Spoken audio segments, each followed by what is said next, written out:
Hello students, today we will study the Bowl poem.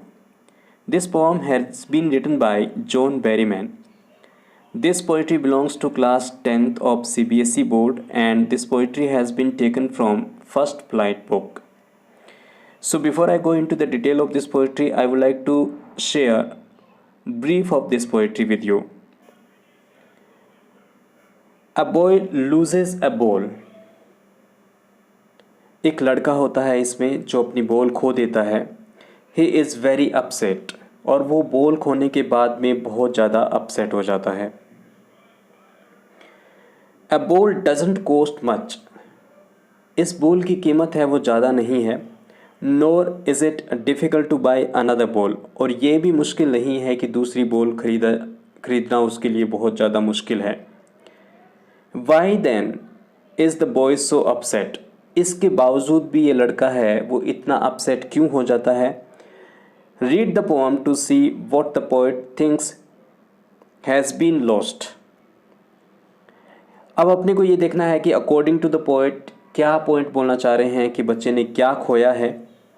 And what the boy has to learn from the experience of losing something. ये है कि ये यहाँ पे अपने को बताना चाह रहे हैं कि जो बच्चा है उसको कैसे सीखना है इस एक्सपीरियंस से कि उसने क्या खोया है. उसको अब इस एक्सपीरियंस से बहुत कुछ यहाँ पे सीखना है और इसी के रिगार्डिंग में ये पोइट्री है वो लिखी गई है. So we will study this poetry line by line and I will tell you difficult words meaning and poetic devices which have been used in this poetry. So let's start this poetry stanza wise. What is the boy now who has lost his ball? अब यहाँ पे देखिए question जो narrator है वो पूछ रहा है कि जो लड़का है जिसने अपनी बॉल खो दी है वो क्या करेगा. What is the boy now who has lost his ball? अब क्या है कि उसका जैसे ही बॉल खो चुकी है बॉय की तो उसका क्या रिएक्शन होगा, वो क्या करेगा और कैसे क्या है कि अपना जो ग्रीफ है उसको एक्सप्रेस करेगा. ये क्वेश्चन है वो पोइट के माइंड में चल रहे हैं. वॉट यहाँ पे देखिए रिपीटेशन यूज़ किया जा रहा है. एक ही वर्ड को दो बार यूज़ किया है. अगर वैसे देखा जाए तो वॉट वर्ड से पहला से जो लाइन है वो स्टार्ट हुई है, वॉट वर्ड से ही दूसरी लाइन स्टार्ट हुई है. जब डेलिबरेटली जो पोइट क्या है 2 या 3 लाइन्स के अंदर सेम वर्ड से बिगनिंग करता है तो उस पोएटिक डिवाइस को एनाफोरा पोएटिक डिवाइस बोला जाता है. Anaphora poetic device. तो यहाँ पे क्या है कि इस लाइन के अंदर रिपीटेशन यूज़ किया जा रहा है और दोनों लाइनों के बीच में अगर देखा जाए तो बिगनिंग ऑफ द वर्ड अगर सेम हो तो उसको अपने एनाफोरा पोएटिक डिवाइस बोलते हैं. वॉट यहाँ पे एम्फेसाइज कर रहे हैं पोएट और यहाँ पे एम्फेसाइज करने के बाद फिर से again he is raising the same question. What is he to do. उसको क्या करना चाहिए, वो क्या करेगा. I saw it go merrily bouncing down the street and then merrily over there it is in the water. अब यहाँ पे देखिए यहाँ पे जो आई सो इट गो, जो इट है वो किसको रिप्रेजेंट कर रहा है, बॉल को. मैंने उसे जाते हुए देखा. मैरीली बाउंसिंग खुशी खुशी से वो क्या है. अब यहाँ पे देखिए कौन सी पोएटिक डिवाइस यूज़ की जा रही है, पर्सोनिफिकेशन यूज़ की जा रही है. जैसे कि आप जानते हो कि बॉल है वो नॉन लिविंग थिंग है, वो खुश नहीं हो सकती. ये कैरेक्टर एक ह्यूमन का है. एक ह्यूमन का कैरेक्टर जब किसी नॉन लिविंग थिंग को दिया जाता है तो उस पोएटिक डिवाइस को अपने क्या बोलते हैं, पर्सोनिफिकेशन पोएटिक डिवाइस बोलते हैं. तो यहाँ पे मैरीली बाउंसिंग वो बॉल है उसका कोई भी अटैचमेंट नहीं है उस बच्चे के साथ में क्योंकि वो नॉन लिविंग थिंग है और बच्चा क्या है कि उस बॉल से अटैच हो चुका है. तो वो बच्चा बोल रहा है कि वो बॉल तो बिल्कुल खुशी खुशी से क्या है down the street and then क्या है कि स्ट्रीट के उस तरफ चली गई है, यानी जहाँ गली में बच्चा खेल रहा है वहाँ पे बोल रहा है. Then merrily over there it is in the water. और वहाँ पे उस गली के मतलब पार कर कर या उस गली से दूर जाकर थोड़ा सा कहीं पे पोंड है या कहीं पे कुछ ऐसी जगह है जहाँ पे पानी है वो इकट्ठा हो रखा है, वो बॉल जाकर उस वाटर के अंदर गिर जाती है. तो यहाँ पे भी क्या है कि मैरीली के अंदर बार बार रिपीट किया है वर्ड को, रिपीटेशन पोएटिक डिवाइस भी हुई है और साथ में यहाँ पे जो पोएटिक डिवाइस यूज़ की गई है वो की गई है पर्सोनिफिकेशन. तो बॉल है वो खुशी खुशी से बच्चे से दूर जाके, हो सकता है कि बच्चे के हाथ से वो छूट गई हो, और वो क्या है कि उससे दूर जाकर एक पानी का जो तालाब बना हुआ है, पोंड बना हुआ है, वहाँ जाके वो बॉल गिर गई है। नो यूज टू से ओ देर आर अदर बॉल्स। अब यहाँ भी क्या है कि पोइट अपने को बोल रहे हैं कि उस बच्चे को at this point of time अगर आप कंसोल करोगे, कोई बात नहीं बेटा, दूसरी बॉल्स आ जाएंगी, दूसरी बॉल्स ले लेंगे, तो इसका कोई भी पॉइंट नहीं है। नरेटर बोल रहा है कि यहाँ पे जो पॉइंट है वो बोल रहा है कि अगर आप ऐसे बोलते हो तो वो इन चीज़ों को नहीं समझेगा, क्योंकि वो क्या है कि अल्टीमेटली बच्चा है जो बिल्कुल अटैच हो चुका है, उसके साथ उसने बहुत सारे डेज बिताए हैं, बहुत खेला है, तो उसके जो इमोशनल जो अटैचमेंट है उस बॉल के साथ में हो चुका है, और बच्चा इन चीज़ों को नहीं समझेगा। And ultimate shaking grief fixes the boy. अब यहाँ पे देखिए, अब जो शेकिंग ग्रीफ का मतलब वो बिल्कुल जो डर जाता है बच्चा कंप्लीटली उस डर के कारण शेक कर रहा है, हिल रहा है, और वो डर बच्चे के अंदर बैठ गया है। वो क्यों बैठ गया है? क्योंकि बच्चे ने पहली बार अपनी लाइफ के अंदर कोई भी चीज़ है वो खो रहा है, और उसको ऐसा लग रहा है कि जब चीज़ें ऐसे दूर चली जाती है, क्योंकि बच्चा कंप्लीटली अटैच्ड है उस बॉल के साथ में, उसने अपनी लाइफ के बहुत सारे डेज उस बॉल के साथ में बिताए हैं, तो उस बॉल को खो के वो बहुत सारा डरा हुआ है, और उसने क्या है कि बॉल को जाते हुए देखा है, तो ये चीज़ उसे बहुत दुखी कर रही है। As he stands rigid. Rigid का मतलब जब बिल्कुल कठोर, बिल्कुल मतलब मोशनलेस हो जाते हैं, हिलते डुलते नहीं हैं, उसको बोला जाता है। ट्रैम्बलिंग। ट्रैम्बलिंग का मतलब कांप रहा है, बच्चा अभी भी क्या है कि कांप रहा है। स्टेयरिंग डाउन, नीचे घूर के देख रहा है। घूर के किसको देख रहा है? उस बॉल को देख रहा है। All his young days into the harbour where.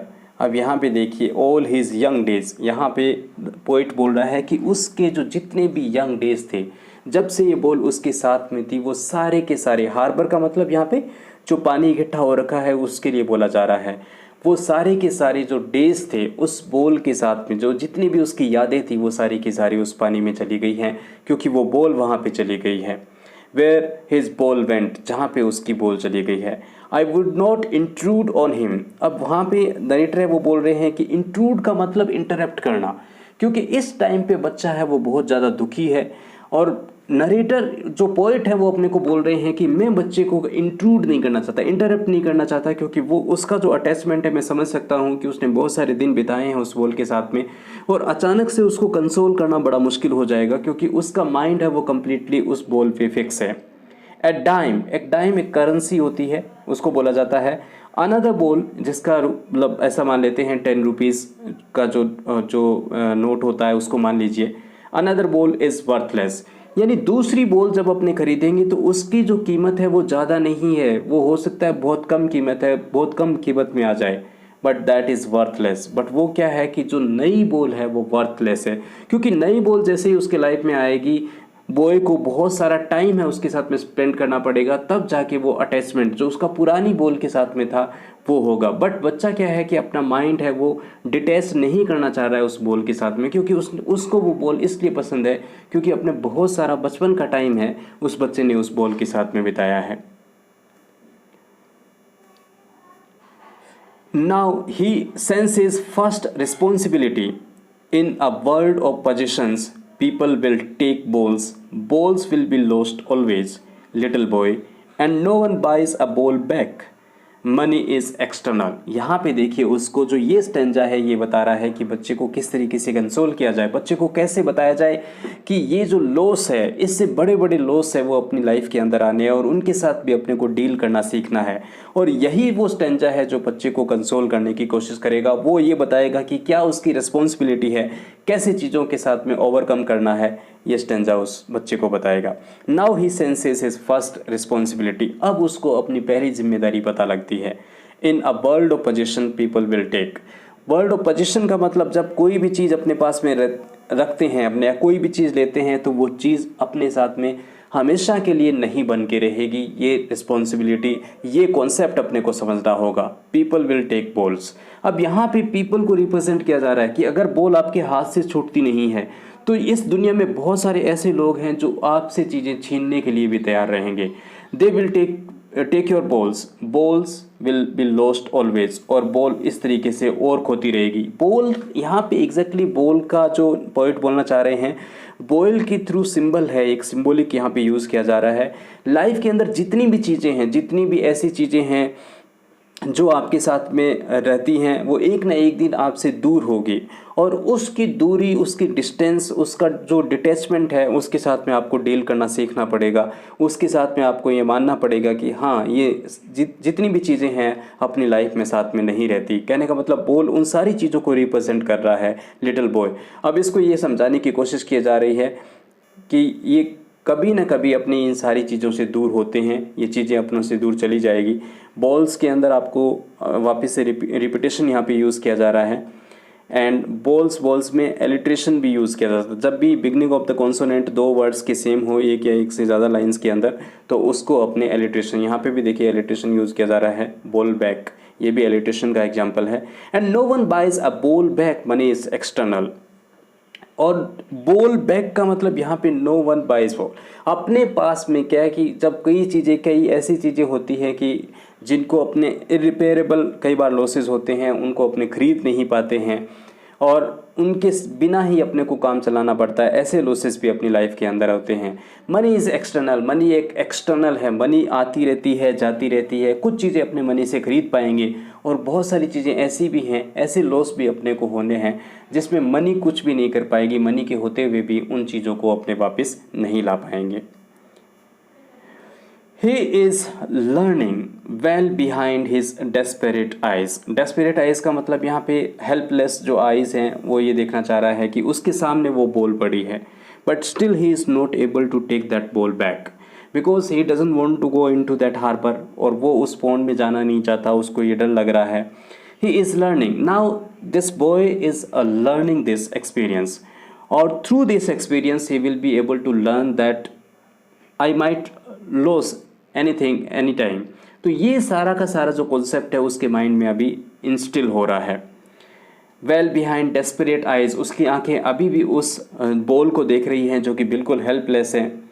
The epistemology of loss, how to stand up. Epistemology का मतलब ये होता है कि जब आप रिकवर करना सीखते हो लॉस से, कि कैसे किसी भी चीज़ के साथ में जब कोई चीज़ खोते हो और उसके साथ डील करना सीखते हो, उससे ओवरकम करते हो उस दुख को, उसको एपिस्टमोलॉजी बोला जाता है। The epistemology of loss, how to stand up, इसका मतलब यहाँ पे है कि आपको उस लॉस से ऊपर उठकर ये वापस से स्टैंड अप होना है, वापस से ज़िंदगी है वो वापस से स्टार्ट करनी है, वापस से अपने you have to pick up your pieces and you have to start it again. ये आपको सीखना पड़ेगा, और यही रियल एक्सपीरियंस है। Knowing what everyone must one day know, आज तुम वही जान रहे हो जो एक दिन सारे लोगों को जानना होगा, कि लॉस कभी भी हो सकता है, और उन चीज़ों को खोकर भी अपने को ज़िंदगी है वो ख़त्म नहीं हो जाती है, अपने को ज़िंदगी फिर भी जीनी पड़ती है। And most know many days how to stand up, और अल्टीमेटली क्या है कि लोग ये सीख जाते हैं कि उन लॉसेस के साथ में कैसे डील करना है, कैसे अपने को ओवरकम करना है, और कैसे we have to pick up the threads again and we have to pick up the pieces again, कैसे अपनी लाइफ को वापस से ट्रैक पे लेके आनी है। ये जो चीज़ है ये सबसे इम्पोर्टेंट है, और यही मैसेज ये पोइट्री अपने को देना चाहती है कि ज़िंदगी में बहुत सारी चीज़ें ऐसी आएंगी जिनको आप लॉस में अपने आप को क्या है कि एक्सट्रीम स्टेप लेना चाहते हो, अपने आप को ख़त्म करना चाहते हो, अपने आप को ऐसा सोच लोगे कि अब आपके लिए वर्ल्ड है वो एंड है, बट ऐसा नहीं है। आपको क्या कि वापस से स्टैंड अप होना है, वापस से सीखना है कि कैसे वापस से अपनी लाइफ को रिस्टार्ट करनी है, और यही एक पॉजिटिव मैसेज है वो इस पोइट्री के थ्रू अपने को दिया गया है। तो इस पोइट्री में मैंने आपके साथ में डिफ़िकल्ट वर्ड्स मीनिंग आपके साथ में शेयर किए, मैंने आपको पोइटिक डिवाइसेस बताए कि कौन सी पोइटिक डिवाइसेस हैं। आई होप कि ये पोइट्री आपको समझ में आई होगी। Thank you very much for listening to me. एक मेरा रिक्वेस्ट है कि डाउट कट इंग्लिश क्लास को ज़्यादा से ज़्यादा सब्सक्राइब करें, और ये वीडियो अपने दोस्तों के बीच में शेयर करें। Thank you very much, thanks a lot, have a great.